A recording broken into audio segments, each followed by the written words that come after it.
You're listening to FFOP Radio. Reach the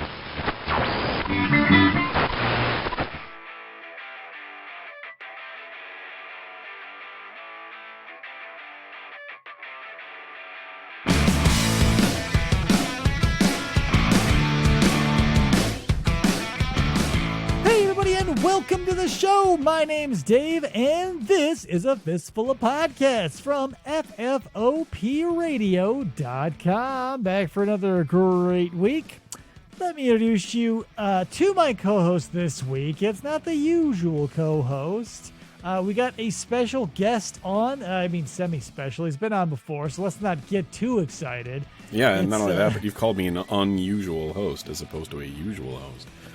What's another word for unusual? You're an abnormal co-host. Please welcome my buddy and a co-collaborator. We got Scott P. Doc Vaughn back on the show. Hey, how's it going? Sup, man? We're going to talk about it. We're going to get into it, talk about our new show. But first, let me introduce Krista, because she's over there on the couch. I am on the couch. There she is. So, let's start cracking it open. She's over there like, draw me like one of your French girls. Yeah. Was Jack drawing Dracula? Draw me like one of your French girls. It's if Ed Wood and James Cameron made Plan 9 from the Titanic. This is a hit in the making. Oh my God. $1 million idea. Yeah, that's a $1 million movie idea. I got to start categorizing my $1 million ideas into genres so I'll know which companies to pitch them to later. True. Mm-hmm.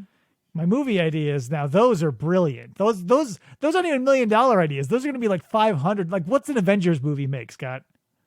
What's it make? Yeah, like box office, $1 billion. Like anywhere between like 500 million to $1 billion, I believe. Right. So I'll call my movies. My movies are $1 billion ideas. There you go. All right. Anyway, speaking of movies, maybe you've heard of it, maybe you haven't. If you follow my Twitter or the Facebook or perhaps our Discord, you may have heard that I've been on another show that I am not in charge of, which, to be honest, is really nice. I love being able to show up somewhere, like do all the fun stuff, and then leave the work to somebody else. It's true. It's been so great. But the thing about this is, for those of you uninitiated, let's break it down a little bit. So the other show, I'll let you sort of break it down a little bit, Scott, since this is your brainchild and your baby.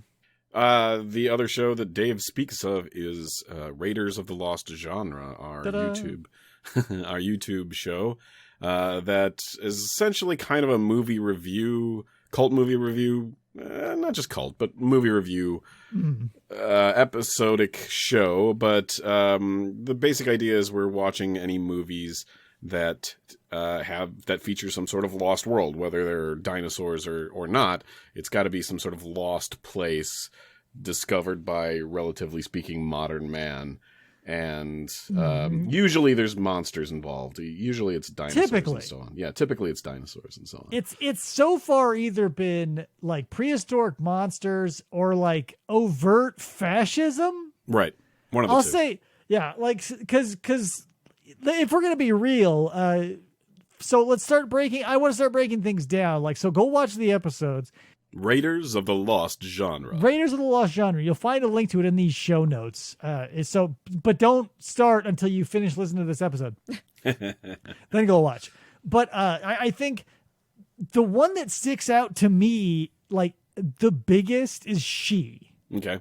And you know, we talk about it a little bit. She being the title of a movie that we watch. Yeah, She being the title of the movie. So we've seen four so far. 3 have been released. So it's been more positive than negative. I'm going to say that because I thought for sure that there was going to be more like duds than home runs. Right.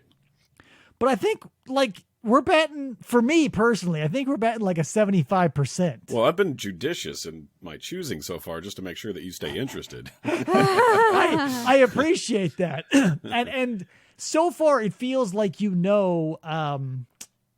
what will and what won't. Because I feel like I may have walked into that one being like, I have no idea what's going on here. And yeah, I let you. Yeah, the best part about that is I literally let you choose that one. Yeah, and you chose that one, and so far that's your least favorite. Yeah, you shouldn't let me do that because I'm coming to these movies with like no frame of reference, and so I'm basing it almost exclusively off the cover art and or the box description. Right. And your recommendations when I say, "What's this about?" Right. Well, one way or the other, I'm going to smile and say, this is going to be awesome. Let's watch this. Yeah, I know. That's the thing. I'm getting a biased opinion. Yeah. Oh, yeah. Totally. But that's part of it, too, is I understand where you're coming from.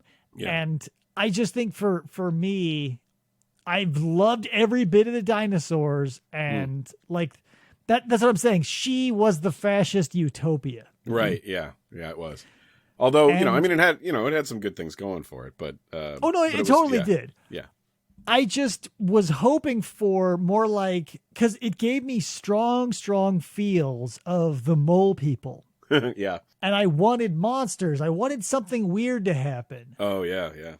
But it's pre that level of weird. I mean, yeah. Because, I mean, she was to kind of fill people in, she is a 1935 picture. Mm-hmm. And so with a picture that old, unless you have somebody on the Willis O'Brien level doing visual effects, you're just not going to get, some of the production value that would come in with, like, say, especially the 40s and the 50s. Yeah. Makeup and stop motion and all that was all still very, very much not only primitive, but novelty, in the 30s. Yeah. But what I did like about it was shot beautifully. Like, it did feel like... all the stuff they did in camera, my eye was never not interested, whether it was being dazzled by, like, there's a wall of smoke or steam, rather, that sort of gives this ethereal feel. But then when they zoom out and you see all the guards wearing, like, basically they stole a bunch of cowhides, like not even cowhides, like cowhide seat covers that are fuzzy from like an upholstery shop. And whatever. They probably did. I know they did on the cheap. Relatively speaking, yeah. Relatively speaking. Yeah. I wanted, out of that movie, I wanted things that nobody thought to ask in the 30s. So I can't, I can't be like, why didn't anybody think of that? Because I'm sure they were just like, oh, we need guard costumes because we need, guards. No, I mean, but you're legitimately asking the right question. It's like my favorite thing out of that whole movie is the fact that they're all dressed like a Far Side comics strip. It's like, why are they wearing? Who made the decision to put them in cowhide? It's so zany, and like all of the stuff, like it just feels like it was a white man's interpretation of what they thought savages would do. Right. And so everybody's getting carried around on like those what do they call them, like Sudan chairs? Right. Yeah. Everybody's like born in a litter. Yeah, like when our main character, the assless dude, like gets knocked out at some point, he gets carried around on like his own personal cot by these 4 buff cowhided dudes. Yeah. It's not so bad, really. I know it was. And also I felt since the language of film hadn't really come into its own yet, it just felt like every scene was the same, except the characters just stood in different parts of the room being like, hey, remember that last scene? Here it is again, but now you're standing over there. I was like, okay. But again, you have to take that sort of stuff with a grain of salt. Oh, yeah. And that's almost the only one I have complaints, like legitimate complaints about. Like I can nitpick our other ones. Oh, yeah. But I don't think they deserve like a destruction. Because like you're going to have to refresh my memory. It's not the one with the plesiosaur, which was the Land Unknown. Yes. Okay. So the Land Unknown from 1956 or 58, I forget which. I think during the post-show breakdown, I remember feeling very like, ugh, I don't ever feel like I want to see this again. Like the experience, I'll put that in my pocket and be able to say that I did it, but I don't think I'm ever coming back. I think time has sweetened me on it because I look back on it and I go, there was some parts that like are undeniably compelling. Yeah. and also confusing. Yep. All of the above, for sure. For instance, I think my favorite character is the dude who has the only arc in the movie, but luckily he's got like 4 mini arcs, so he makes up for all the other characters. Would that be our guy who's been stuck in the crater for 10 years? You know it. Yeah. We got 4 characters and 4 arcs. All of them ended up in one dude. Yeah. His first arc is that loneliness has driven him insane, and he's become like this sexual prowler who finally gets a woman and is going to attack her. Right. But then he's like, oh, I don't know what I was thinking. I'm all better now. So that's arc 1. Arc 2 is like, I'm not going anywhere. Fuck you guys. I'm taking my football. Get the fuck out of my cave. You're going to die here with me. And then he's like, actually, here's the thing you need. Boop, arc 2. Right. And like, then his, 3 and 4 come naturally. I don't want to spoil everything because I want you to watch the review and then watch the movie because I think it's worth it after a little time to digest it. I don't think I recommended it in the moment though. Yeah.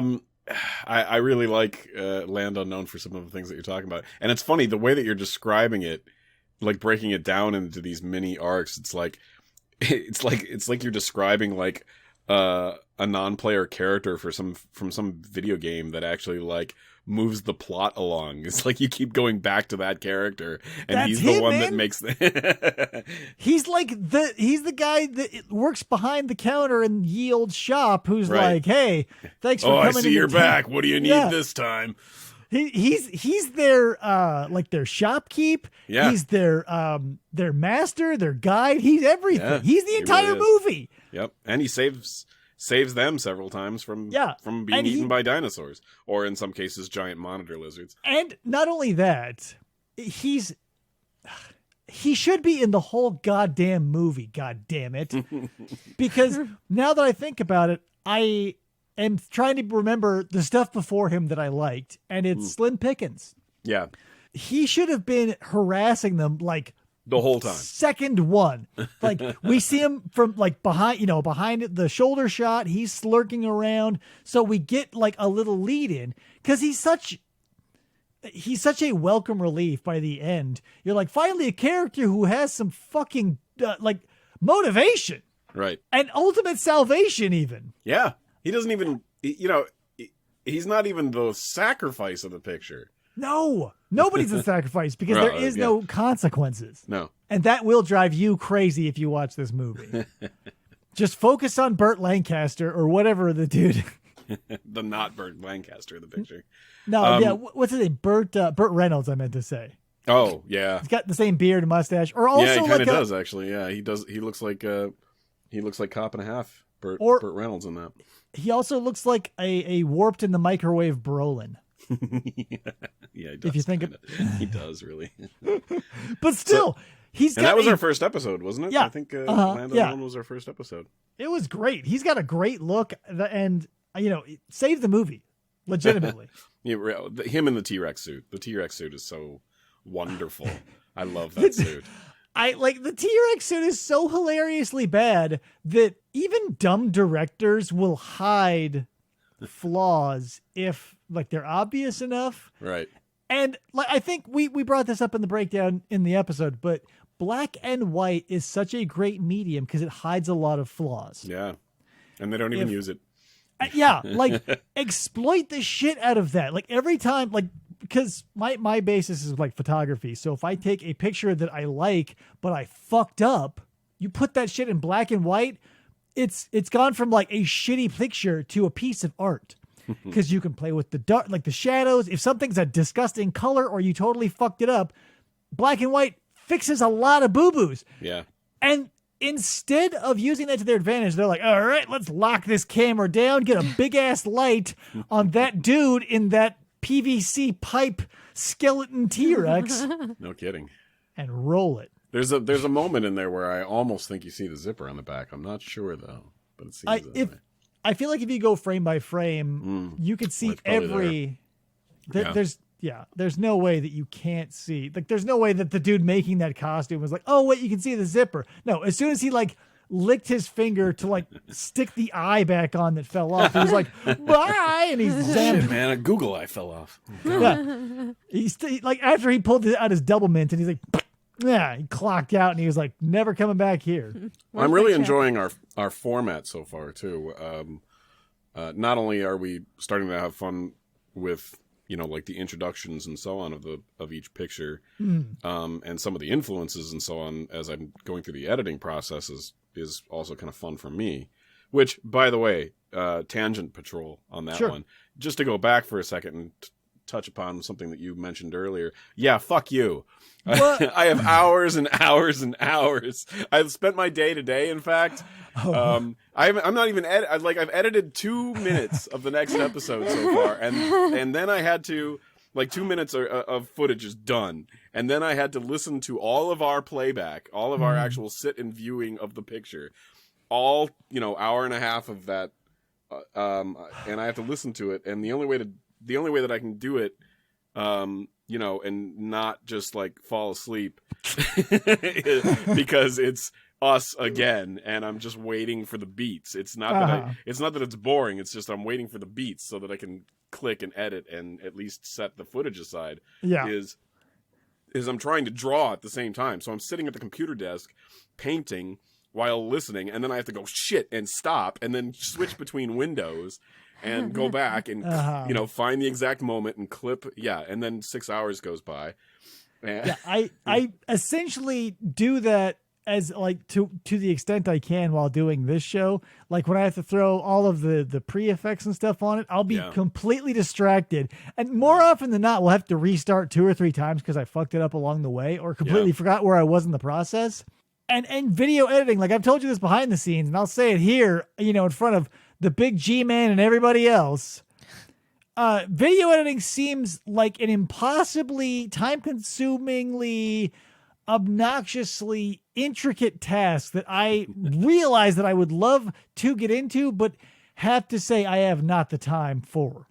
I knew that I enjoyed the editing process in some of videos that I've done for my, like, Kickstarters and stuff for some of my own projects in the past. So I knew I enjoyed it. And I guess that's my prelude to saying it's a good goddamn thing that I enjoy editing now, because otherwise I would have given up after episode 2. Because, like, it's time consuming as hell, man. But I do enjoy it. It's just I love the finished product. I love seeing that. I love when something comes together where it's like, you know, like I said in the last episode, I really love that there was a bit where I have the actual footage from the DVD of the movie, and then it clips to the camera behind us watching the movie and our reaction, and then the camera in front of us catching what we say as we react and as we freak the fuck out, and then kind of cutting all that together and getting the beats right, and then at the end, you know, when it's all said and done and I've uploaded it and I get to watch it on my TV in my bedroom. That's, you know, I like that. That's pretty cool. Yeah. But holy shit, is it a process? Yeah. Oh boy. Like that's the thing. I liken it to this. If you've ever had a hobby where you use your hands, my touchstone here will be woodworking. Cause I know it's a big ass process. Yeah. Like when I was into woodworking, you would take a raw ass chunk of something and you would cut it and you would slice it and you would sand it and you would shape it and you would smooth it and you would router it. And, you know, all those things are a pain in the ass to do one by one. You're like, you know, but if you take joy in the simple, repetitive nature of it all, you can step back and there you got a chair or whatever. And it feels like, maybe I haven't done video editing, but it feels like a video. The reason why I want to do it is because at the end, a video is something you'd be like, here, and I can watch it and it feels like it feels like a more tangible thing. But with like this podcast, for me, since it's audio based, it's almost like doing that all woodworking process, but completely in the dark because I'm not watching anything. Like I'm just seeing it, listening, I'm just hearing it rather. And then I put it out there and I don't revisit it unless I know I want to grab clips from it and put them out there as like little snippets. Yeah. Because otherwise I'm like, getting to the point where I'm like, maybe I don't need to hear myself talk so much anymore. That is the thing about the video aspect of it, is it really is taking hours and hours of not only the movie, but our viewing and everything else. And you just trim that down to the essential seconds. Yeah. Yeah. It feels very, but when you're done though, and you have this, like, it feels weird. Like, audio wise, this is how it feels. Like you've got a big, long ass broken piece of, or not broken, but just a really long ass piece of rope that there are chunks that are maybe broken or missing or crappy. And you go all and cut out of those out rather. And then you've got this tight, lean piece of material that's got no fat. And you can sort of be proud of that because it's like the leanest it can be. For me, audio wise, like if I can like remove all the weird breaths and stuff and it just sounds like a nice, pleasant-ish, obviously it's me, but like, professional-ish and smooth sounding experience, like that's what I get out of it. Like that's my mahogany chair. Well, the funny part is that's even like a portion of the video aspect of it. I mean, there's stuff today where I was cutting down, like, I mean, we have a good time when we're watching these, and it's getting to the point where it's, I mean, the last movie that we watched, the episode that I'm working on right now, is a 1990s direct-to-video jiggle fest called Dinosaur Island. And by jiggle fest, I'm talking about boobs. So, so it's you and so this is not a movie like She, where we're taking it, not only having a good time, but also somewhat seriously. This is nothing serious about this movie whatsoever. Yeah, this is totally off the wall. Right. It's a serious amount of boobs. That's what it is. So to that end, I'm the one cracking up way too fucking much, and I'm trying to I'm trying to split the difference on like how many times do I leave in the laugh, or do I try and cut right before I fucking lose it again? Because after a while you're gonna get tired of listening to me laugh at our jokes. I don't know. It's a weird thing to edit yourself. Like, yeah, it really is. I'll tell you something that was very weird and sort of freeing when I started doing the live shows for this, whatever the fuck this is, the podcast and the live show.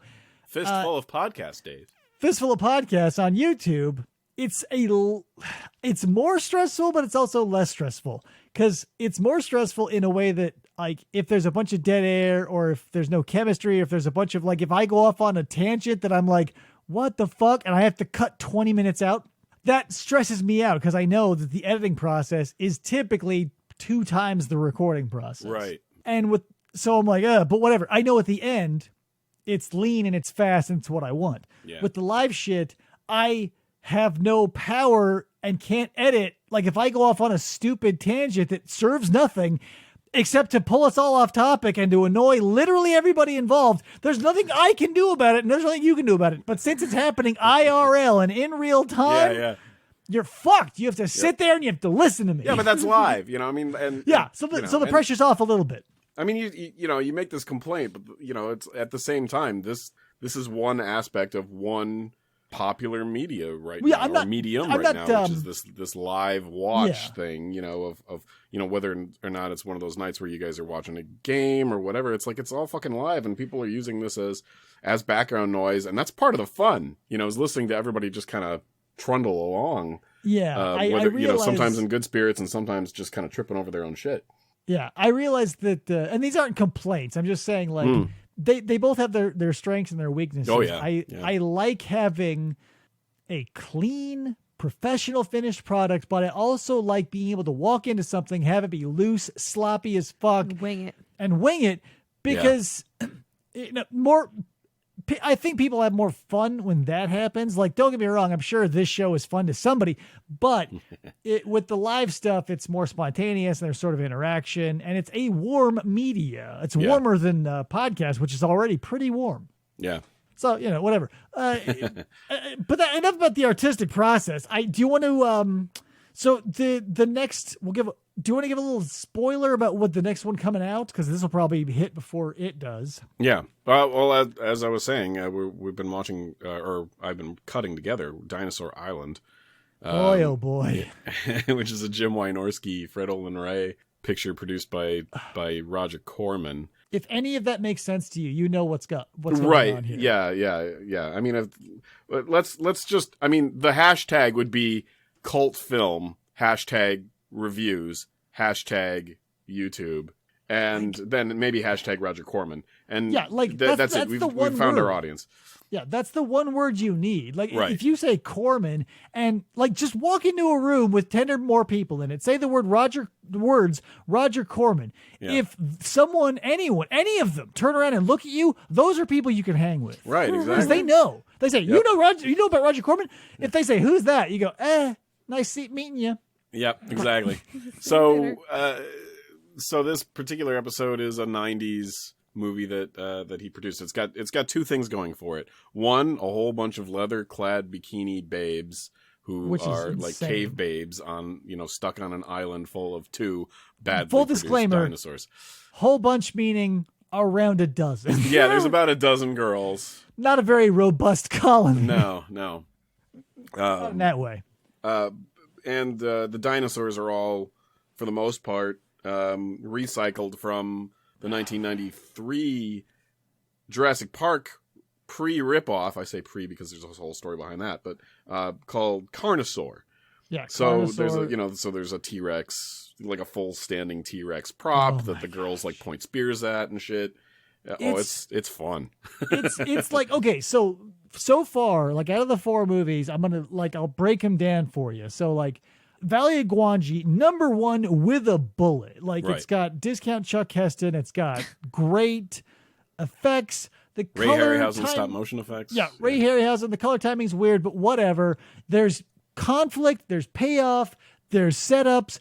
I really enjoyed that movie. Then right below it, Dinosaur Island, probably, and only because, Jiggles. I don't like that was just icing on the cake. What makes it is the fact that it's so stupid. It's just like every decision made on that film was like, what should we do? They ask whoever is in charge, and they get a wave of the hand over the shoulder. It'll work itself out. Whatever. I was like, well, how are we going to set up that these guys aren't going to be killed by these Amazons? We'll get to Does it. anybody have a Sharpie and a highlighter? Somebody asked David Carradine. It's his ranch, for fuck's sake. Come on. Oh my God. And It was shot. I found out it was shot in 12 days. I'm actually surprised because remember, I told you this and I'll say it now again because I don't believe 12 days. I'm going to say 3. I think 12, they padded it and Well, I probably think like 12. It Bill- probably considers the day that it takes to drive from Carradine's ranch up to those rock formations, right. in northern, that's north of L.A. That like every fucking episode of Star Trek was ever shot at. So I would say if you say it took 12 days to make and you're saying shot, edited, and then on VHS in 12 days, I believe you. All right, well, that could be a thing. Because I only gave them 72 hours to make the movie. They needed 3 daytimes and maybe 1 or 2 nights in case they needed to do reshoots. Right. Thank God they never reshot a single thing. Yeah, no kidding. Holy fuck. First take, best take, get your ass in gear is that movie's motto. does have a Acting? What certain- acting? Does have a certain je ne sais quoi Ed Wood. Yeah, and that's the brilliant dynamic of it too. Is like you can tell which character is trying and failing, which one is not trying and succeeding. We said character or actor? Actor. Yeah. I would say I can point to name a character. I'll tell you what they are doing, and I will be 100% right. Like our commander in that fucking movie is not trying, but winning every scene. Schemer is trying to act his balls off and Failing. fucking Big time. constantly. Yeah. I'll even take Fatty over Schemer. Yeah. Now- I was reading, like, have you ever seen the movie Stripes? No. No. Okay. Stripes is a classic of early 80s comedy, action comedy, but comedy nonetheless, with Bill Murray and Harold Ramis. Yeah, I'm familiar with it. I just haven't seen it. Right. And John Candy. And several other, there's a pretty good ensemble cast in there, but is it worth seeing? Absolutely. You have to see it. Now, knowing that you haven't seen it, you won't quite appreciate the fact that when they were rewriting the script for this movie, the 15 minutes that they took to rewrite it right before they started shooting it and told the girls to take their tops off, they based their characters. They're like, let's rewrite these 3 main idiots who are from the army. They based them on Stripes, the movie Stripes. So it's like that guy playing Schemer is basically supposed to be Bill Murray, which right there explains everything wrong. You know what I was going to say? Like, as you were telling me that, you were saying Stripes and you were saying Ramis and Murray. I was thinking, for whatever reason, I clicked into Ghostbusters. Because, I'm going to unpack it a little bit for our same listeners. Guys. I know, that's what I'm saying. Our characters of this movie, we've got 3 random dudes who are on this mission, Schemer, Turbo, and Brains. Obviously, you can tell by their character names, they're very nuanced. Yeah. But Schemer feels like the Bill Murray character. Right. Turbo feels like Dan Aykroyd, and Brain is obviously Egon. Yeah. But it's if there was a gas leak, and as they were like they fell asleep in the middle of the night and there was a gas leak and they slept through the whole thing. And then as they were like the alarm finally went off and they were running out of the house already with massive brain damage, there was a man standing there with a pipe wrench like ding, like ringing as each their one bell. of them comes out. Yes. Whack! And then they were like, there's the set. Go act. Yep. Woof. But that's what I like about them. Right. Yeah, my joke in the part of the review is that I assume that they got a substantial discount shooting the picture by shooting so much of it on Carradine's ranch, partly by asking the girls to choke him in between shots. Yeah, I'm sure they have to draw straws. Like, which one of us is going to choke Carradine tonight? Wynorski pulls off his Dodgers cap and he's like, "All right, ladies, grab your tickets. Who's going to choke our host tonight? Whoever pulls the black ball has to go choke Carradine up in the ranch." Good Lord. So yeah, we've watched those, and we've watched Valley of Gwangi, She, Dinosaur Island, and what are we missing here? We've just done the 4 so far. Right, but there's one I haven't said out loud. What's the one where the lizard kills the other lizard? That was Land Unknown. Oh right, and Land Unknown. Yeah, that's the one that you guys didn't. That's okay. Didn't say. Okay, Land Unknown. Yeah, it's amazing to me how just during this experience, each of these films slotted like solidly into a slot on my list. Like there's no like, I don't know, these two could be like there's definitely a big doot, like a step in between each of these for me. Interesting. And all for different reasons. Like just if we're just gonna break it down to just everything I like that's enjoyable versus everything that I thought was boring or shitty or sucky. Yeah. Like it's not a soft boundary. Like Gwangi, so great. Yeah. Dinosaur Island, hilariously awkward. Awkward. Yeah, I like that.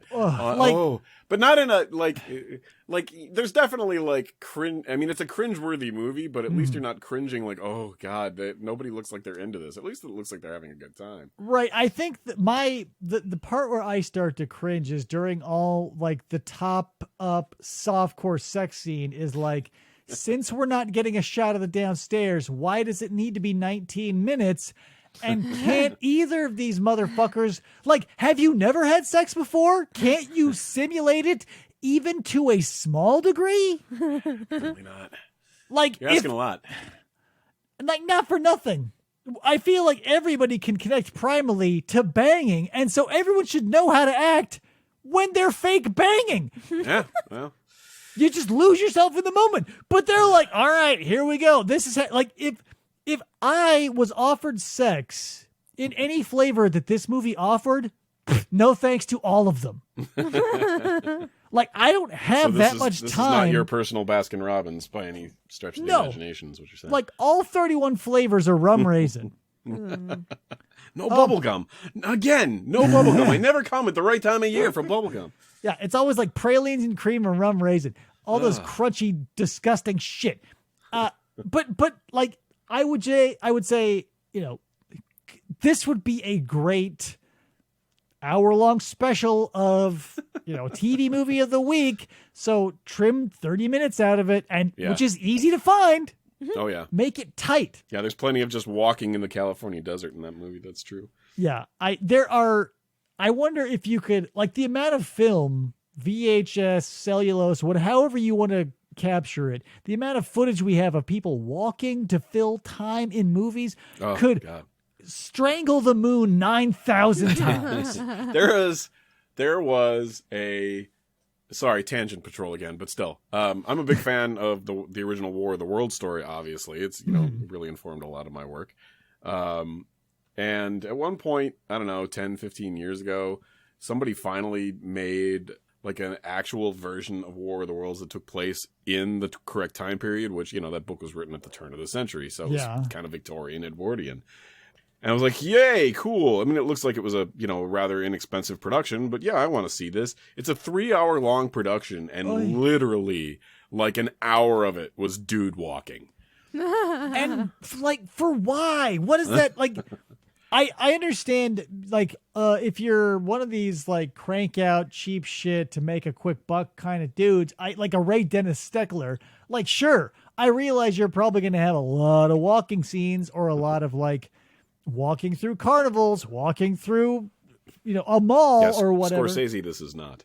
Yeah, so whatever, but maybe, like, this Wynorski film that I'm now specifically trying to reference, like if Dinosaur Island were cut down to an hour, it might, that's the only time there would be a soft border between 1 and 2. Like, don't get me wrong, Guanji still number 1 with a bullet, but if we cut out all the weird, awkward moments where, like, 7 minutes into, like, 2 mannequins going, and I have to look over. Dave? Yeah. Oh, okay. And I have to look over at you and be like, how much longer? Whoa. I'll see if I can leave that particular reaction of yours into the video. There are, and here's the thing. I realize that this is also a product of its time, because Wynorski, he had a certain demo in mind, that being the preteen to teenage video store going child. Yeah. Who can And this was a different era too. It's like, God, man, do I miss that era of walking in.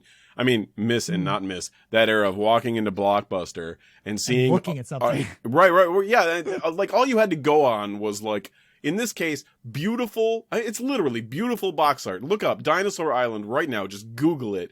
Amazing. Google Dinosaur Island poster art, and you will see this gorgeous blonde with 2 dinosaurs painted by one of the fantasy master artists of the 1980s and 90s, Boris Vallejo. And then you popped this into your VCR when you got home. Well, let me ask you, do you know how the Boris Vallejo thing happened? What do you mean? How did they get that picture? Did they just, like, it was a cheap one that he had lying around? No, he was paid $4,000 for that.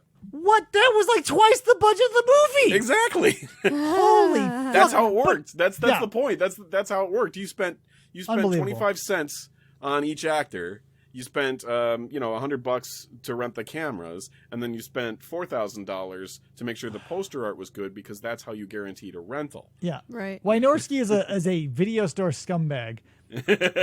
But that's how we did it. Like, you could, I'm sure, like, if you were in that scene back in that time period, you saw those names and you could show your parents, like, oh, look, it's about dinosaurs. Sneak it off to your room, wait till they're asleep, and burn one down. You know what I mean? Yeah, it's only rated R because somebody gets bit. That's all, Mom. It's all right. Yeah, blood. there's dinosaurs, so watch out for that. And, whatever. So I understand like why Jaws. we have, like, I understand why we have, like, a 20-minute sex scene is because, like, the internet doesn't exist. And, you take what you can get, and whatever. If you have to, like, there's always someone, when you're a 12 or 13-year-old, for some reason, your parents can't stay the fuck out of your room. So you're probably pausing it, turning off the TV. Like, it needs to be that long by necessity. Yep. No pun intended. Mm-hmm. So I get it, but now it's almost like having to go back and watch that now that the function is, like, completely gone. It would be like as if I had to, every time I went out to my car, I had to insert a crank into the front and turn that motherfucker over manually every time. Like, why are we still doing this? I mean, the funny part is that, Dinosaur Island's got some, it's got some quaint, little lovely things going for it and so on. But at the end of the day, there's porn with better production value. Oh yeah. But that's not why you're there. Or that's not why I was there. It hits it ticks all the boxes too. It gets a bingo because it does costumes, puppets, animatronics, stop motion. Like it does it all. All the it does. It does in camera and post effects. So obviously they did not do all of the effects themselves. Because I'm pretty sure a couple of the blondes were actually in charge of a few of those effects. Yeah, I can almost guarantee that she just showed up one day with that. So in the movie, there's a jarring shift where they're like, oh, look, there's a thunder lizard and it's a green modeling clay brontosaurus that you can see the fingerprints of the man as he moves it around in the stop motion. And you're just like, what? I know that one of those girls came in one day and had stayed up the whole night before. And she goes up to Jim and she's holding it behind her back. And she's like, Jim. And he's like, I'm busy. Whip your tits out. And he's like, well, she's like, last night I got this idea. The dinosaur. She's like, I made this. And it's this little modeling clay dinosaur. And somehow he goes, brilliant. Throw it in the movie. And they gave it to the guy who dies that also was the creature wrangler. Right. That's another thing you'll see. I think maybe. Yeah, stay through the credits. Yeah. Top 5 moments of this movie are the credits because it's the same dozen names just peppered in the largest possible font. Yeah. And they all do 2 or 3 different jobs. And the slowest possible title crawl. It's insane. I didn't know to me, watching the movie for the first time, a character seemed to materialize from nowhere only to vanish to that same ether. And during the credits, I discovered that man was the pilot of the plane that was taking him to where the fuck ever. Right. That then dies and he's out of the movie. So I was like, oh, well, that wasn't much. He's then credited as the miniature effects guy. Yeah. And I'm like, what? And I wanted to. I'll tell you how that happened. It was okay, so some got canceled. All right, yeah, we don't need you the whole shoot, but we do need you at times when you have to work the T-Rex puppet. So the rest of the time, we need you to choke David Carradine. And he's like, "Fuck that! I'm going to be in the movie." So I wonder if that's it. He shows up, he gets out of his burnt out Ford Aerostar with his little T-Rex puppet to do the composite shots or the forced perspective, right? And he shows up and they're like, oh fuck, the dude who gets shot in the gut somehow in a plane crash didn't show up. Hey, how are you at acting like you got shot in the gut? And he goes, I'm the puppeteer. And then he goes, you're hired. That's it. Get in this dinghy.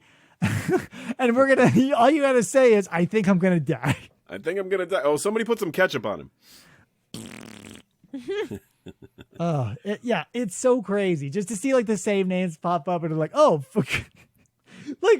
Somebody's kitchen is credited for craft service. Now the funny part is that we say all this 20 minutes after complaining about how long it takes to fucking edit.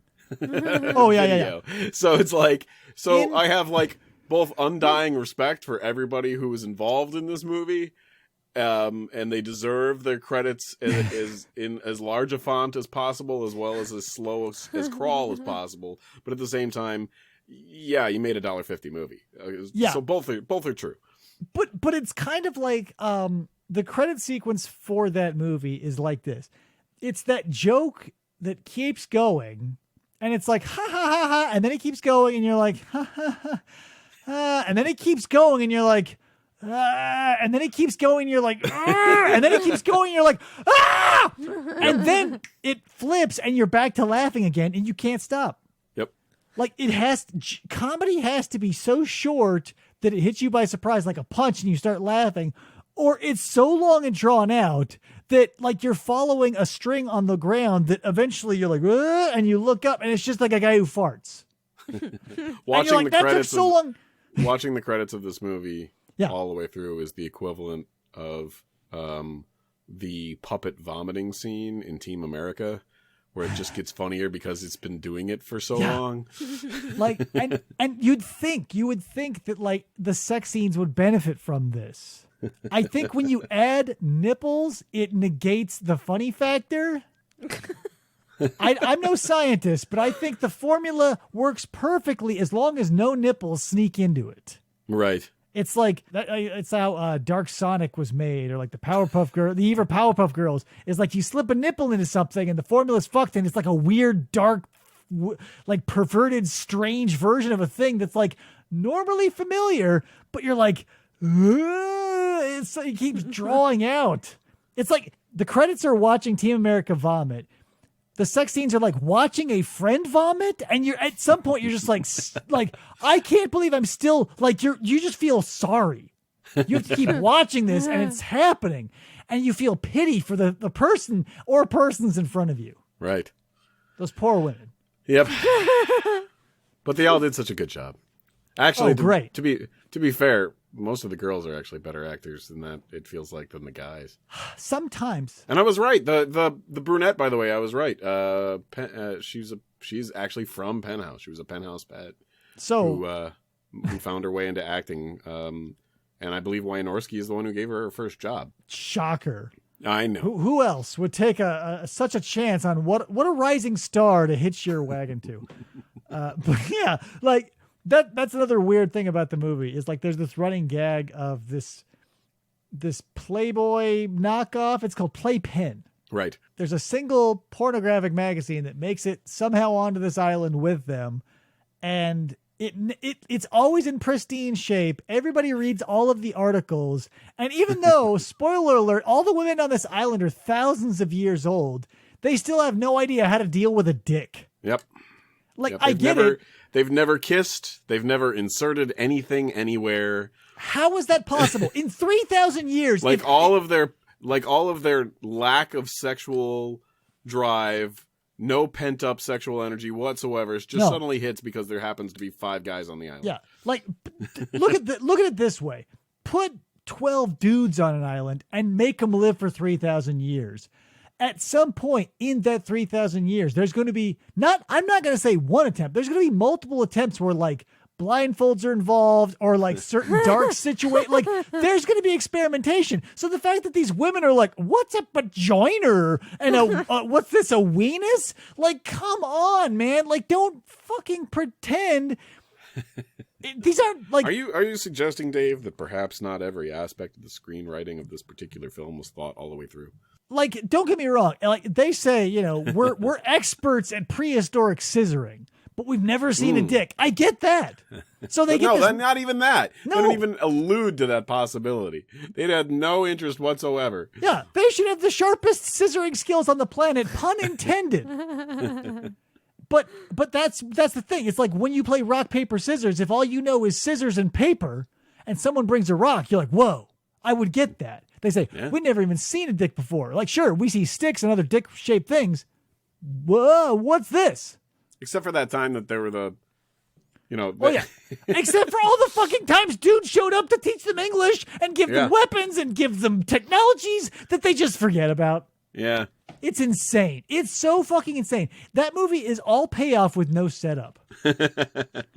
Right, which makes it amazing. I can't Which is believe, why it's your number 1 so far on our list. 2, I can't believe how effective. It's one of my pet peeves, but how effective it is for someone.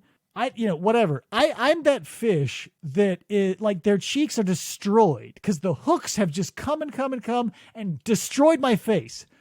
But that hook is every time there's a payoff without a setup, I bite and it drives me fucking crazy. We were talking about how we've kind of bounced around between several different types of films and so on and so far, and it's funny because at some point I would if it becomes if we keep doing this long enough, which I'd like to, I'd like to do not necessarily marathons but fests. It would be cool to watch like 2 or 3 Harryhausen movies in a row or whatever. But yeah, right now I'm also enjoying the fact that we're really changing it up between different types of pictures and different years and so on. I mean, we've hit the 30s, we've hit the 50s, the 60s, and the 90s so far. We spanned 60 years so far in 4 films. Yeah. And it's interesting that you say they're so different, and yeah, like they are in like tone, but I feel like the scope is pretty similar. Like all of them can be broken Well, that's down the idea. to like serious dudes go to do a serious thing, but then shenanigans happen after they walk into a cave or fall into a cave or walk up into a cave or jump through a cave. There's always a fucking cave involved. It's true. So far, which is funny too, because sometimes multiple. I think it's going to shift. There will be a tonal shift here. It's like we're going to go from caves to volcanoes. Because I'm actually surprised that we haven't had more we've had volcanic activity, but we haven't yet watched one of the ones where the volcano explodes at the end and destroys the Lost World. We haven't got to one of those yet. So far, all of our experiences can be described as nesting dolls of caves. Like if you want to say, hey, explain all the movies in one sentence. Cave nesting doll. You get to the main place with a cave. You hide from dinosaurs in a cave. You find the weird rapist in a cave. Like sometimes they're like in they go through fucking 7 or 8 levels of fucking cave. Each one more grander than the last. Wait till we watch Journey to the Center of the Earth. You want to talk about levels of caves? Holy shit! Fuck! Like, but she has been the only one who's done it with like an extreme level of pomp and circumstance. Like, because in all of them, it's been like, oh, this is a dirty cave. We wander in dinosaurs. In it's like these beautiful Art Deco steps that lead to these gigantic doorways, these beautiful matte paintings. I'm pretty sure those are the doors from King Kong. Oh yeah. Like I can't, I won't knock that sequence. Like going up and up and up. And it's so interesting. And it makes me, forget about how boring the rest of it is sometimes. But that's part of it. It's like, each cave gets you a little deeper, and usually the cave is like a nice act break. It's a nice place to like in the Valley of Guanji when they go out and they say, oh, we got a cave. Finally. Now we can set up. And it's like a nice turning point in the plot. Yeah. The caves are always nice and reliable.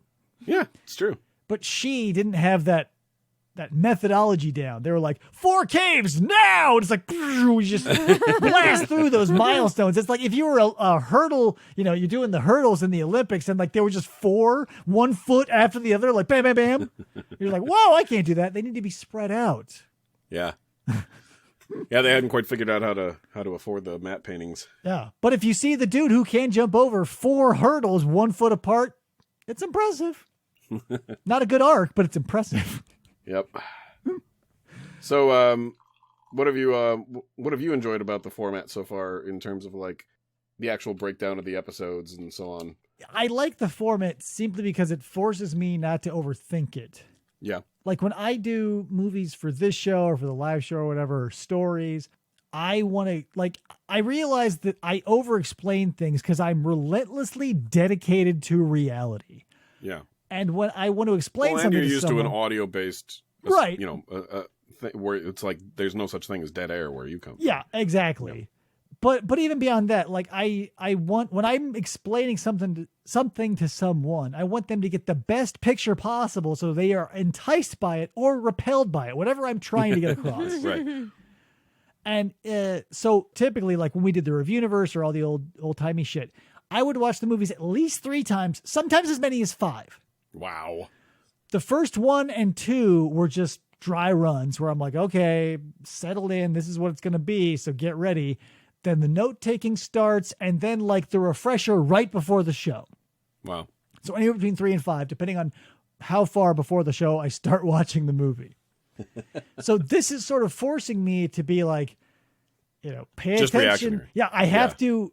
I don't have the wherewithal to capture everything I want to tell everybody about it. So I have to remember the high points. I got to remember, like it's forcing me to try and remember character names, which I don't usually do. Right. Yeah. So it's a different skill that I'm enjoying picking up. True. And then I get to put up with having to watch chunks of it. I'm like, I know Valley of Guanji by heart now.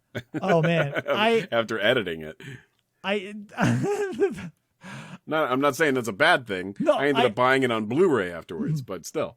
I'm probably gonna have to pick up like a good version of it too, because like the one I can't remember if you bring it up during the episode or not, but like the color timing is off for a lot of the effects. Yeah. And but that doesn't even like it's not a ruiner. It just makes you no, it really isn't. And funny enough, I was either reading, so as I was editing that and writing the review for that and so on, I've got 2 big giant Ray Harryhausen books. And I was actually reading up on the production of Valley Iguanji, and even he talked about that there's just limitations of the time. He's like there was no intention for it to look this way. If we could have fixed it, so that the dinosaurs didn't change color between shots, we would have, but we couldn't. There was no way around that. And nicely enough, that the Blu-ray edition does correct all that. Yeah. And because of that, I can't sit there and cry foul and say, that's not how it originally looked. Instead, I get to go, that's how Ray wanted it, man. That's right. Awesome. We've got this weird cyclical arc that happened because we have, and it's a revolving thing. It happens all the time. We just have a concrete evidence of it right here. It's like when they created the art, they had no concept of what the future would bring, so they did it to the best of their abilities. Yeah. But then they were like, oh, fuck, technology now makes this look like shit. But then 20 years after that, technology comes back and is like, oh, we'll wipe that shit off your face that we put there. and so Isn't that's that nice of them. Yeah, that's the perfect what happened here is like it's a 3-strike combo. Is like the movie comes out, everyone's like, whoa, it's Harryhausen. I'm sure it looked fine in the theaters. Yeah. It gets released on VHS or whatever format that has like a strange color timing and like the effects look jarring because the film stock changes. Yeah. But then, it's what you can do at the time. But then, like I said, technology comes back for that third blow and be like, perfect. Nailed it. Is there anything you're, now that we've been doing this, is there anything like, oh shit, we got to watch that for the show at some point? Or is there anything that you're like specifically looking forward to, or haven't you dove in at all to? I've wanted to keep this somewhat, I don't want to say like unbiased, but like pure. Yeah. I want to go into it and be like, I understand that every premise is going to be the same. We're going to end up in a zany place. My whole thing is looking for how they exploit the gimmick, the MacGuffin. Right. Have you seen, like, let me ask you, because there's some things that at some point we should get to, if we do enough episodes of the show. So at some point we will get to the original 1933 King Kong. Have you seen it before? Yeah. Okay. At some point we should get to the Michael Crichton film Congo. Have you seen it before? Oh, yeah. One of my favorites. Yeah. Okay, good. So, all right. So, so would you look forward to having seen Congo doing it as an episode? Oh, okay, yeah. Cool. Like, yeah. I'm not saying that I don't want to visit things that I know and love. No, I know you're not, but I'm asking. Yeah, I'm totally on board because, and maybe that's why she hit me in a wrong way because like I was telling you before, my mindset now is, here's the gimmick, how do they exploit it? Right. And that's why she sort of fell for me. There was not even like an animal. It was all just people in matte paintings. Yeah. And so it felt to me there was an animal. It was trapped in ice and it didn't move or anything. That was a matte painting. Yeah, but still, it was an animal. Also, it was a matte painting of an animal. Okay, yeah, I'm glad you brought that up. So let's talk about that shit for a hot fucking minute. So we're watching She, and it sets up high expectations that later crumble. So right. We've got we've got some compelling characters. We've got an alcoholic dad who abuses his somehow unbelievably attractive daughter. Yeah. We've got our explorers. So we've got character dynamics. We've got sort of a romantic thing happening. We've got an overprotective, drunk, abusive father. We've got the scientist. We've got all our characters. Right. The scientist played by, our main character, our romantic duo, the guy with no ass is Randolph Scott. The scientist character played by none other than one of the Professor Watsons of movie history from the Sherlock Holmes films.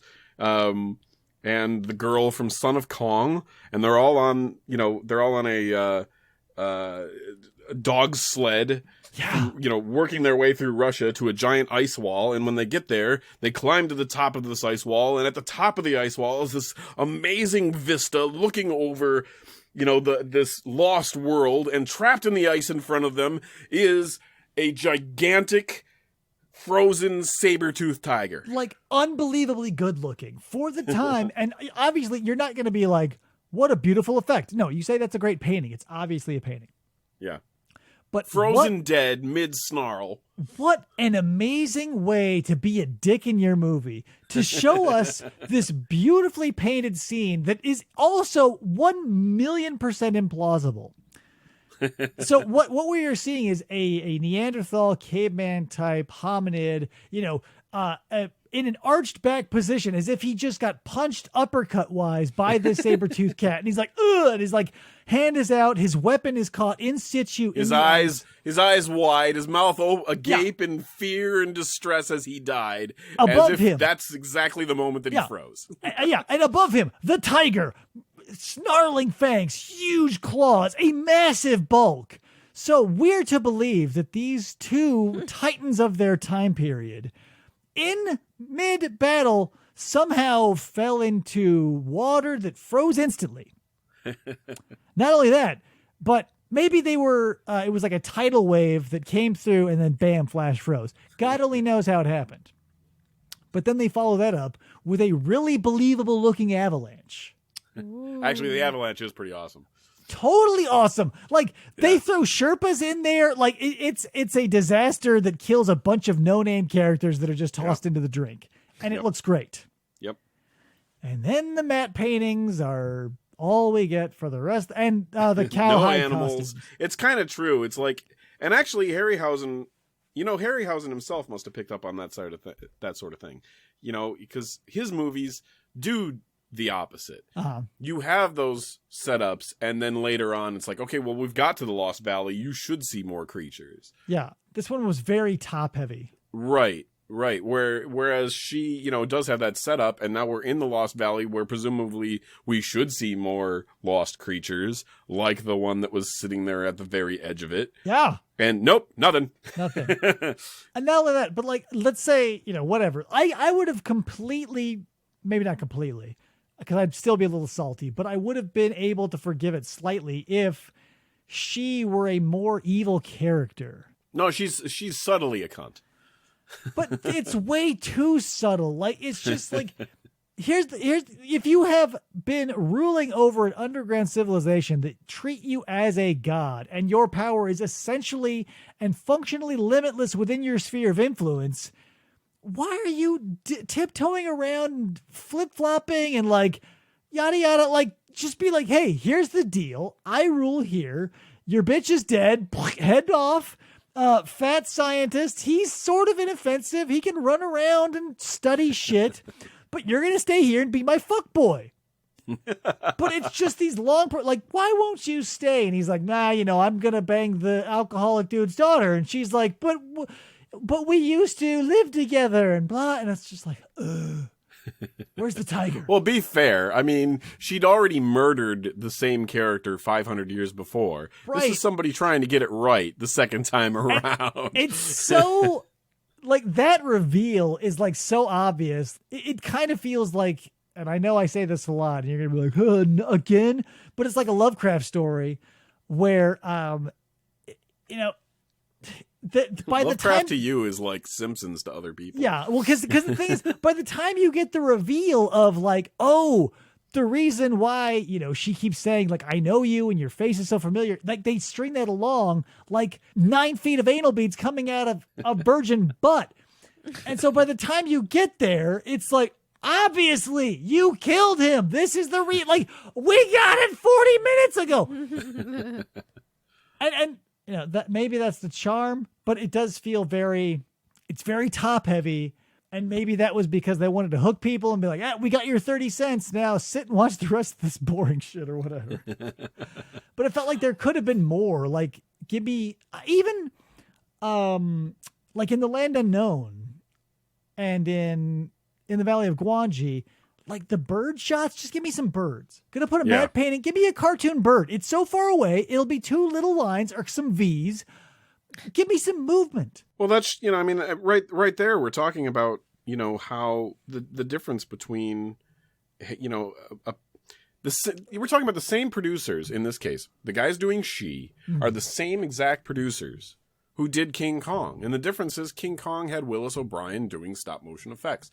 The movie is centered around this artist who's doing shot after shot and making everything look amazing. Whereas She is obviously just, essentially a drama set in a lost world. And you have and because somebody somewhere along the way said, well, we only need these certain effects shots to set up that world, and that's all we need. You lose that, you lose that factor. You don't have somebody walking in like Willis O'Brien or Ray Harryhausen and saying, well, wouldn't it be awesome if, this is a film for fuck's sake. Let's see some,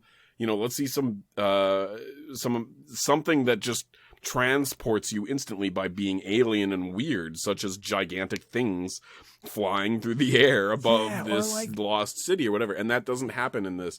And it'll be interesting to eventually watch the 1960s Ursula Andress version of She with you to see what changes. I know it's based a little bit more on the book. The book has it take place in the desert, not in the Arctic. Oh yeah. Well, it's like, that's the thing that fucked with my head too, is like I kept it's kind of, and this is probably just the language of film not being developed yet, but I kept getting confused and thinking, in those matte paintings, I'm like, why are we seeing sky? Like, we went down into a volcano, but since everything at the front happened so long ago, I completely forgot they went up those 9 million steps so that they could see the sky. And that sort of angered me every time. I'm like, why are there clouds, motherfucker? You are underground. Well, to be fair, like every movie that we watch, we are talking like 90% of the time. Like we are talking, so we really do miss an awful lot of plot points as we're watching shit. I mean, let's be fair. But also a strike in my favor. I don't think anything was said in She that wasn't said a dozen times. So I would have picked up if there was anything interesting happening. Like the same. Well, I beg to differ, sir. I beg to differ, but still, I do. I know you like that movie, and it just feels like it's something you would play in an upscale, like trendy hipster bar or like a noir bar or something. It's something you'd put on and not listen to. Yeah. Like it is, it should be a silent movie. And it's only 5 years removed from silent film. So I like, how, black and white hides flaws. I think in this allegory, like, that cutting point would be silence versus talkie, because they were like, hey, guess what? We have talkies now. Let's talk the fuck out of this motherfucker. Whereas it could have just been like a bunch of nice shots that would by necessity be shorter because you have like whatever, 2 or 3 title cards instead of these long soliloquies of like, oh yeah, well, you're my betrothed and I don't understand and I've never met you before, but you're my blah and I'm a this and then That's just my opinion, though. But yet you found, I assume you found, or one way or the other, it can be easily said that King Kong is so much more exciting again because it's 100%. Not it's not paying attention to those things as much. It is falling back on the effects. It is falling back on the artistry instead of just the writing. Mm-hmm. The artistry of when I say the artistry, I don't just mean the guy with the King Kong puppet moving it frame by frame. It's like there's so much that went into that movie and just setting up each shot just to make the jungle look amazing or the caves look amazing. And then you put real actors into that scene with a stop motion giant gorilla monster. Yeah. It's like there's so much that went into that picture. It's so amazing. And you know what it is? She and King Kong are this. It's Jurassic Park the ride versus Jurassic Park the poster. Like King Kong is an experience because you're moving through and it feels like a living world and there are interactions happening. Whereas like She is a bunch of nice pictures. Yeah. So it's essentially just like a still image of something that looks nice. Yeah. And that's a pretty good analogy, yeah. You can look at it for as long as you want, but eventually you're going to be like, it's just a 2D image. Yeah, it's true. that's a great car and a great T-Rex, but I want to see the T-Rex come out of a thing and like get splashed and go, ah, like you want to be excited. And this is just like, Well, then obviously Dinosaur Island was a good palate cleanser for you. yeah, that really, and since I wasn't expecting, like I honestly looking at that cover and seeing like the money that they threw into it, I was, I don't know why I was in the mindset that this was going to be a good movie. But when it started and I just sort of, and you were like Corman and Wojnowski, and I was like, okay, we're back in calm, safe waters. Everything's going to be okay. Yeah, we were in that weird inky part where sometimes people see quote unquote mermaids and they're out there fucking sea cows and it's weird. But we're back in a nice, safe, warm harbor, red sun at night, sailor's delight. So we're back. Krista, have you been watching the episodes or have you not had a chance? Yeah, I've been like right when you pretty much post them, it tells me, and I usually put it up on the TV in our family room and watch them. Nice. I'm glad. I really appreciate all the work that goes into it, and I say that I'm saying that out loud because I'm appreciating that both Dave and I both bring not only our attempts at personality to each episode, but our equipment. It's like if we didn't both have the sound equipment and the video equipment that we have, it would look worse than it does. Yeah, it's been this like okay, if you know this movie/play, you will get the reference. But our entire experience behind the scenes up until this point has been fucking noises off. Yeah, totally. It's been just like every time, oh god, we're back on track. Oh, now this is fucked up. Zany mishaps, and we're all running behind the scenes, and there's like it's a fucking David lingerie. Yeah, it's a goddamn door slamming farce every time behind the scenes. Yeah. And I think it, like the last episode with Dinosaur Island, just like we finally hit the nexus of like a groove where, Michael, I'm going to refer to the Noises Off movie, where finally Michael Caine is sitting out there eating his gummy bears in the audience. Christopher Reeve's doing his thing. John Ritter's doing his thing. Everybody's finally getting their shit together. Yep. Now, hopefully I can get the editing to cut together, especially now that we've added a second camera of our reactionary shots. No, I don't think that sort of farce quality is ever going to completely disappear from our behind the scenes stuff, which is fine. Like that's life. Like every live show, and we're pulling everything that we can out of a, I don't know what, like a 12-foot by 20-foot room. Yeah. In terms of like, hey, what can we shoot in here today to make our intro? It's like, how do you? It's all about, and that's part of it too. That's the aspect I like most, like of the behind the scenes stuff, is the photographic, like the cinematography or whatever you want to call it, like the framing, because I get to bring my photography stuff that's been sort of suffering due to whatever COVID and having a kid and everything. Yeah, I get to sort of get back into framing, get back into lighting, get back into color, all the things that like the art and science of photography, I now get to sort of push, and then get to wash my hands of it and not get to do literally at the end of this. But it's been such it should be a nightmare for me at times, because there's times where it's literally been like two pieces of video and one has all the audio and the other one is like quiet as fuck. And but the only way to like make a watchable picture is to have both pieces of video. So now what the hell do I do about the sound and somehow marry this shit together? And I should be like pulling my hair out, and instead it's always worked out, and I'm just like pleased as punch that not only have I been able to like finagle the editing program that I've learned completely unofficially, but somehow actually made it all work and downloaded it into an episode that nobody's like, oh god, that was terrible. Here's what this is going to, like, the overarching, if you want to come away with this episode with like a feel good arc at the end of the day, that's how I think, not with everything obviously, but I think everybody should learn by trying it and fucking up a whole bunch. Yeah. Like I approve of learning by failure, because that's my life.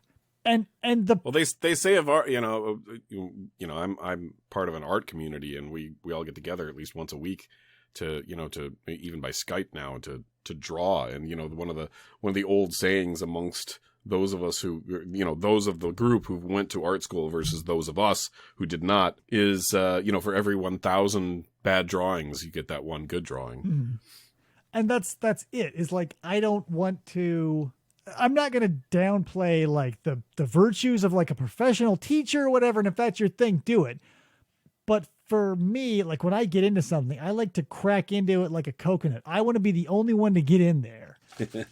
Like, or if you want to take that coconut's virginity and use it. Yeah, I want to press it up against the wall and make it milk. When that thing breaks open and I am splashed in the face with that white liquid that's just evaporating and because of my rage and my face is so hot, but it's finally open.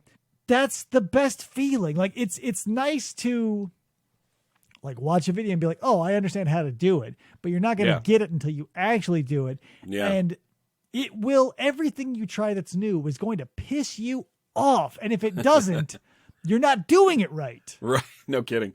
Oh, in this episode, I haven't even got to the point yet where, this is the first episode where there's naked breasts. I have to, I've already started watching YouTube videos on how to black box of naked breasts.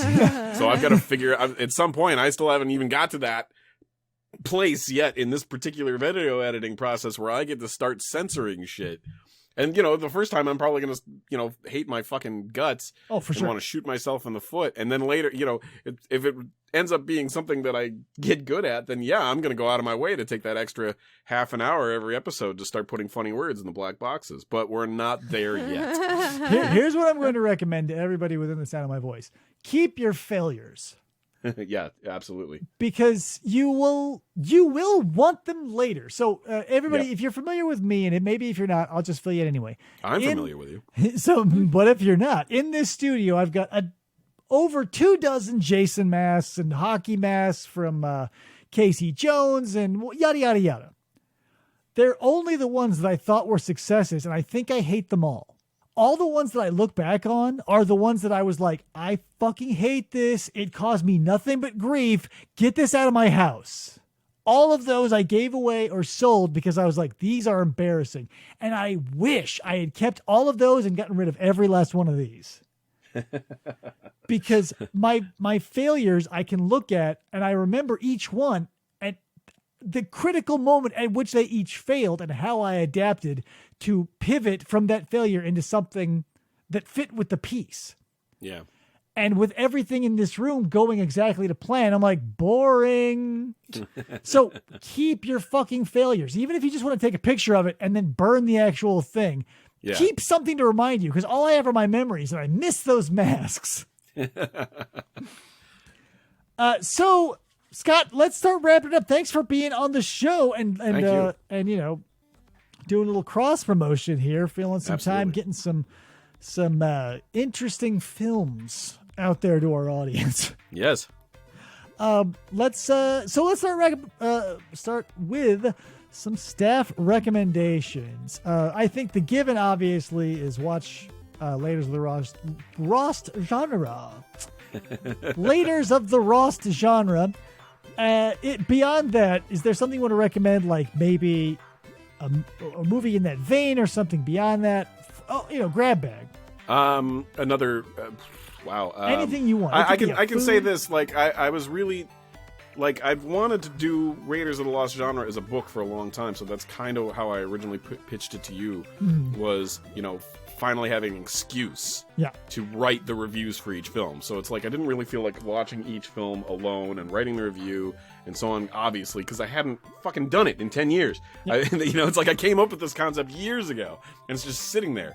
And in the meantime, I've been watching videos on YouTube from guys like Brandon Tenold and Red Letter Media and so on. So it's like I felt really influenced by those guys, and I think one of the things I really like about what we're doing with Raiders of the Lost Genre is it's a mixed bag of bringing in all these different elements from some of the things that you and I both like, not only the films that we're watching, but some of the YouTubers and podcasts and so on that have informed us over the years. So yeah, I would definitely say if you haven't gotten into Brandon Tenold's Brandon's Cult Movie Reviews, that would be something I'd definitely point you in the direction of. And of course, Red Letter Media and so on. And I'm also really into a guy named Justin Scard who does Random Land. Mostly he goes to theme parks and so on, but he also does a lot of cool history and film stuff. As somebody who lives in California, he even, like, every once in a while he'll do a really cool episode where he goes someplace like out in the California desert where he'll find the exact spots where they shot, for example, the 1931 or 33 version of The Mummy. Wow.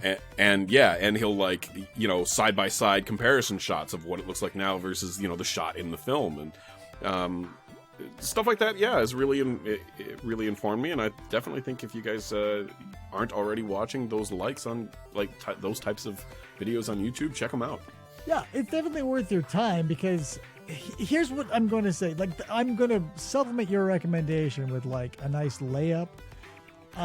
Since we've been talking about, the artistic process and yada, yada, yada, like, everybody is going to tell you not to do something because someone is already doing it. You'll tell yourself that too.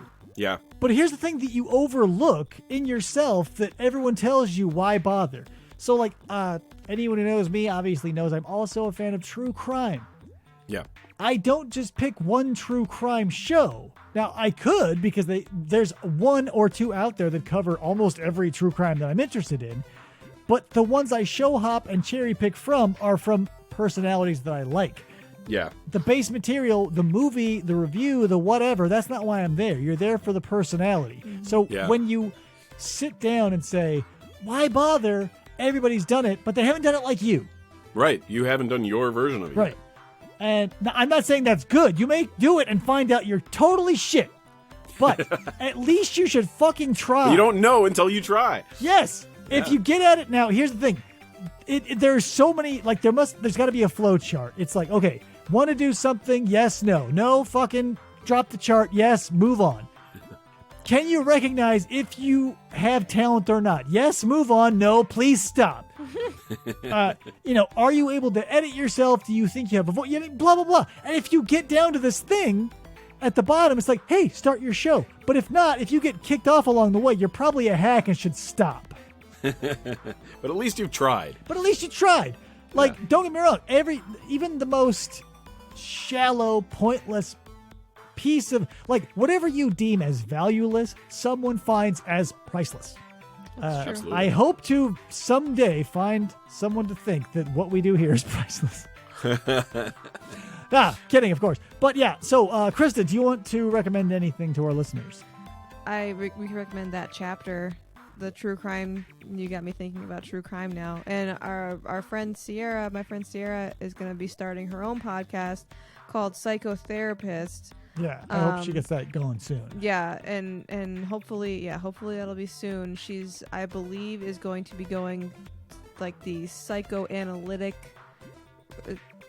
side of the true crime stuff, and, like, I don't know if she's dissecting, like, their interviews or. So here's one of the things about, like, the psychoanalytical stuff, because there's in the world of true crime you find people like that too, and it's such a fascinating concept to have someone with perspective on mental health to do these breakdowns. And I'm going to point you in the direction of one. I think he's boring as shit, but you may like him. Dr. Grande is his name, and he's a psychologist or a psychiatrist. He's one of these mental health professionals. Dr. Grande. Yeah, it was such a weird name. But he's like this meek, mild-mannered, sort of mustachioed dude who's like, hi, I'm Dr. Grande, and I'm going to be breaking down the Letitia Staunch case. And it's just like, a very sort of milquetoast dude. He sits there and breaks down the case, and he's like, I think it's a blah, blah, blah. I'm sure some people like that because they maybe find his voice soothing or whatever. Not me. He offers all the information I'm looking for. He offers a perspective that I do not have. However, his charisma is at -5. He somehow rolled that D20. It broke in half, and in the middle said, take away 5 points from 0. He, like, basically is doing the audio of a research paper. Yeah, it's very... But that's the thing. I'm sure he's, like, coming from a clinical background and being like, I have information to share, except one of those questions along the way was, do you have charisma? And he got kicked off, but somehow... Still made it. Fell down to the bottom of the chart anyway. Which just goes to show. Yeah. But he, You should do your version. Do your people fucking out there version. love him. It's just me. Yeah. Guys, if you want to get in contact with us, I fucking guarantee you know how, and I'm not going to tell you. If you would like to, because I can tell you about this, if you want to buy some of our merch, just as a reminder, I haven't brought this up in a while. If you buy any of our Be Like Popeye merch, all the proceeds from that line, all the lines with Popeye's likeness go to Heart, the homeless animal rescue team here in Arizona, run by Mr. Eric Brown. What a nice guy. All the Flamingo Friday shit, though, that goes into my pocket. But, you're also, whatever, it's something to wear on And Friday. hey, he's got a kid. Support. For fuck's I've got a sake. kid. Every Friday, you're supposed to be wearing a fucking flamingo, and I know you're not, so don't be like, got you covered. I know you're not. Get a pin or something. Don't buy, if you don't want to support me, whatever. Amazon sells enamel pins for $1. Get one on your goddamn lapel every Friday. The flamingos are becoming a big thing now in the Which I'm stores. pissed about. I know. Here's my life in a nutshell, Scott. I want to digress for just a moment. I don't know how I feel about this. There's 3 plastic flamingos in my front yard, and I love them. You got to wear some on you, though, on Friday. That's the rule. Stick it right in your shirt. But here, Stick it in your shirt. here's my life in a nutshell, Scott. I somehow, every time I seize upon something, the world says, I don't think so, bitch. Because, and it's all just coincidence, obviously, and I'm overblowing it, but I'm going to complain about it as if the universe hates me. Right. So back when I started making like my scorpion mask and my 3D printer, I must have said mask more times in my life in that first 3 months than I had any time cumulatively before. Mm-hmm. And then coronavirus hit, and everybody's like, mask, mask, mask. And I'm like, oh my God, why did I give myself a 3-month head start on something that I'm now very annoyed with that now people are just starting on? So that's one of those things. Yes, I know how that goes. But I forget where I was going with that story. Flamingos are popular now. Oh, yeah. So I finally fucking, by happenstance. Now, I did not set out to be like, find yourself an animal, Dave. Get something that people can be like, that's Dave. It just so happened that flamingos are incredibly easy to photograph. So when I go to the zoo, the only animals that are guaranteed, And they're actually they're prettier. Yeah. Than say they're beautiful subjects. Yeah. But they are a guaranteed within range. They will hold still. They've got excellent detailing in the feathers. I mean, there's so much to take in with a flamingo that I just sort of fell into them. And now I've got so to speak. dozens of flamingos. He's not actually like fucking flamingos. We No. just want to put that, yeah. Full disclaimer.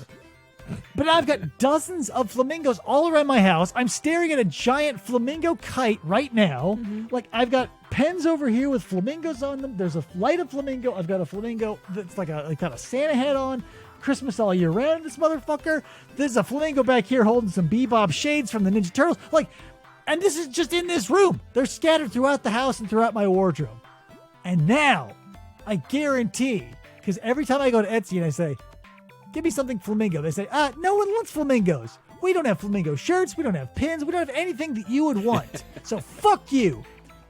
And then, like, everybody starts like, oh, Dave's the flamingo guy now, buying all the shit. Now it's going to blow up and everybody's going to love it. And I'm going to look like the fucking poser who's just going along for the ride when I was on that bandwagon before day one. It's true. If there's a different word for hipster, So you're saying, Dave, you're saying that you were into flamingos before it was cool. So you're the I don't want to You're be the that hipster guy. of flamingos. Yeah, if there's another word for hipster, I want that, because it would be one thing if I went out of my way. Like with the mask thing, I understand. That was a proactive thing. I seized upon the scorpion mask and I'm like, that'll be my thing. So I brought that upon myself. Granted, the flamingo thing was a happy accident that is now getting, it's like, oh, look at this. Here's a bouquet of flowers. And what was a corkscrew in the middle? And they stab you and then there's a little bit of salt. And it's like, oh, well, everybody loves flamingos, Dave. What you love, flamingos are boring now, Dave. I've been loving them for whatever, accidentally. See, and all that I'll probably have to cut out because it's worthless. That was all worthless, what I just said. Minutes of it stripped from the show, time wasted of mine and yours. So, guys, I guess that's it. Each one of these has like 9 or 10 false starts, but I'm really going to end it now. So, guys, thank you for watching. Hit us up in the usual Hey, places. check out. Yeah, Did we get to say do we get to say? Check out Raiders of the Lost Genre on YouTube, and you will find it on my channel, which is Scott P. Vaughn, VAUGHN. I'll put a link in these show notes, and also it's on the Facebook. Yeah. Plus, if you're not in our Discord yet, like if you're listening to me and you're not in our Discord, get on our Discord. Like hit me up. Go to our get there how you can. It's the FFOP Radio Discord. Because all the announcements, like whenever Raiders of the Lost Genre pops up or a live show pops up or a podcast drops, if I remember, it goes in the announcements, plus all our memes and shit go there. So maybe that's something worth plugging. Everybody talks. Get on the damn Discord. Yeah. Kayla. But here, Kayla and Scott, I feel, are very similar because they both have very specific, hard-edged, like blind spots in technology, but they're totally fine with it. Yeah, I really do. You're just like, Kayla and Scott are both like grandma and grandpa stuck in younger bodies, but it's fine because not everybody is good at everything. Well, I don't do Snapchat. I don't know. Whatever. We're all grandpa to somebody, so whatever. Yeah. We're done with the show. That was false. Bye. False stop number 5. So yeah, we'll see you next week, guys. Thanks for watching. Thanks for listening. Thanks for doing whatever you can to support all the likes and the subscribe. Thank you, Dave. So until next time, I'm Dave. I'm Krista. I'm Scott. Saying check out Raiders of the Lost Genre and anything else you feel is necessary. See you next week.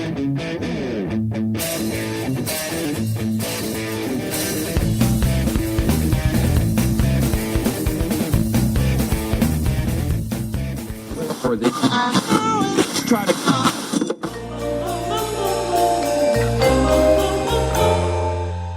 Fistful of Podcasts Radio.